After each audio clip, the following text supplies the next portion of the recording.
Hi, and welcome to tonight's study in the book of Proverbs. We are in chapter 6, and we're going to keep chugging along, going towards chapter 10, which is when we shift from these admonitions to stay away from an evil life, to stay away from seductive women, and we're going to see tonight stay away from other people's wives and husbands.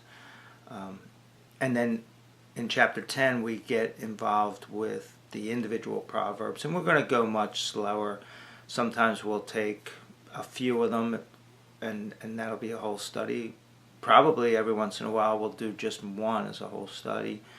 And but for right now, we're flying right along, and I hope that Prom was a blessing to you this week. If you didn't start, it's never too late. Just listen to last week's studies, and you can catch up with us.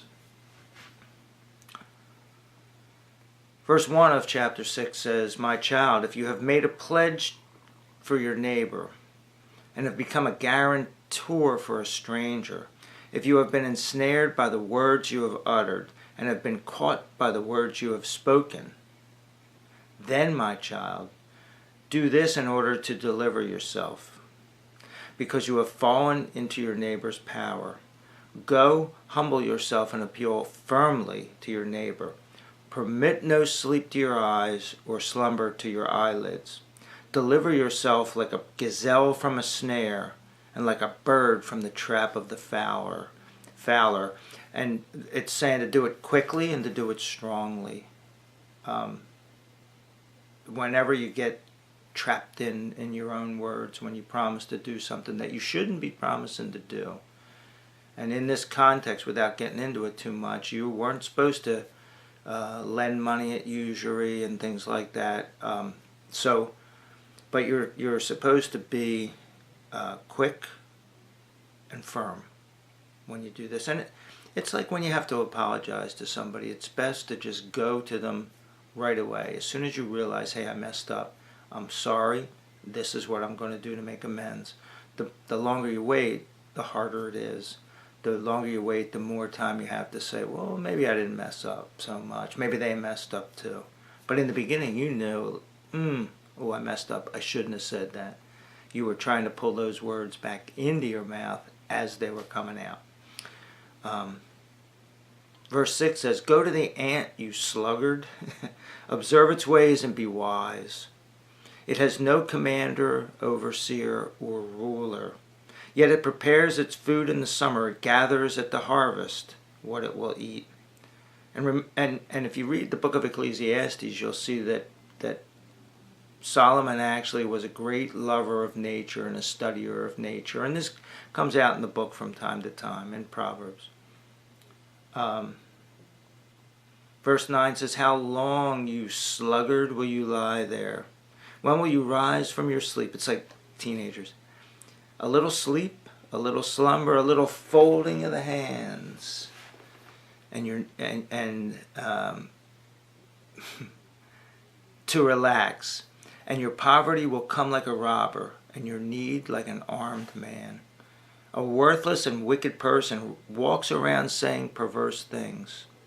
He winks with his eyes and signals with his feet and points with his finger. These are deceptions, deceptive moves. Like, you can tell which way somebody's going by which way their feet are pointed. Even though they're trying to pretend that they're staying here in the room with you, they're getting ready to run. And you point, hey, look, it's Superman. And then everybody turns and looks, and you do what you're going to do. Verse 14 says, "He plots evil with perverse thoughts in his heart. He spreads contention at all times. Therefore his disaster will come suddenly. In an instant he will be broken, and there will be no remedy." Next, Solomon's going to go on to use a literary device called a ladder to say 7 things that God hates. And it's something that you'll read in other books too. It's a poetic way of saying, here's 7 things. And 7 is the number of completion in the Bible. So this is like God completely hates these things. There are 6 things that the Lord hates, even 7 things that are an abomination to him. Haughty eyes, a lying tongue, and hands that shed innocent blood, a heart that devises wicked plans, feet that are swift to run to evil, a false witness who pours out lies, and a person who spreads discord among family members. And it's very interesting, in the Beatitudes, Jesus shows 7 things that are the exact opposite of these. And we're going to get to that in a little bit. Verse 20 says, "My child, guard the commands of your father, and do not forsake the instruction of your mother. Bind them on your heart continually. Fasten them around your neck. When you walk about, they will guide you. When you lie down, they will watch over you. When you wake up, they will talk to you. For the commandments are like a lamp, instruction is like a light, and rebukes of discipline are like the road leading to life. By keeping the road leading to life, by keeping you from the evil woman, from the smooth tongue of the loose woman." So here we're back to this. Solomon must think this is very, very important. "Do not lust in your heart for her beauty, and do not let her captivate you with her alluring eyes. For on account of a prostitute, one is brought down to a loaf of bread, but the wife of another man preys on your precious life." So if you get caught on Pacific Avenue in Atlantic City, it cheapens who you are. And people are going to say, that guy's worthless. He's worth about what a loaf of bread is worth. But in this day and age, adultery was punishable by actual death. Verse 27 says, "Can a man hold fire against his chest without burning his clothes? Can a man walk on hot coals without scorching his feet? So it is with the one who has sex with his neighbor's wife. No one who touches her will escape the punishment. People do not despise a thief when he steals to fulfill his needs when he is hungry. Yet if he is caught, he must repay 7 times over. He might even have to give all the wealth of his house. A man who commits adultery with a woman lacks wisdom. Whoever does it destroys his own life. He will be beaten and despised, and his reproach will not be wiped away. For jealousy kindles a husband's rage, and he will not show mercy when he takes revenge. He will not consider any compensation. He will not be willing, even if you multiply the compensation." So he could ask for a compensation instead of the death penalty. But this is the one thing, if you stole his cow, you give him 7 cows, he's going to be cool. But this is completely different. And remember, it's death, and it's not just death to the guy, it's death for the wife too. It's death for both of them. So your homework is to compare the Beatitudes, Matthew chapter 5 verses 3 through 9, with Proverbs 6 verses 17 through 19.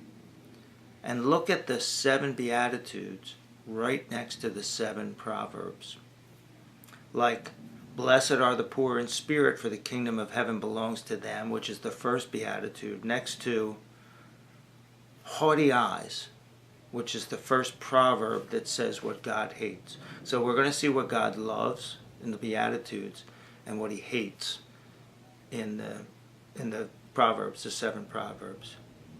And see if you agree with biblical scholars who say that what Jesus is doing is he's making a counterpoint against these 7 Proverbs. That's what the Beatitudes are. I'm not convinced exactly, but it's kind of a compelling argument. Spend some time and meditate on these. It will be a blessing to you spiritually and otherwise. Until next time, God bless you.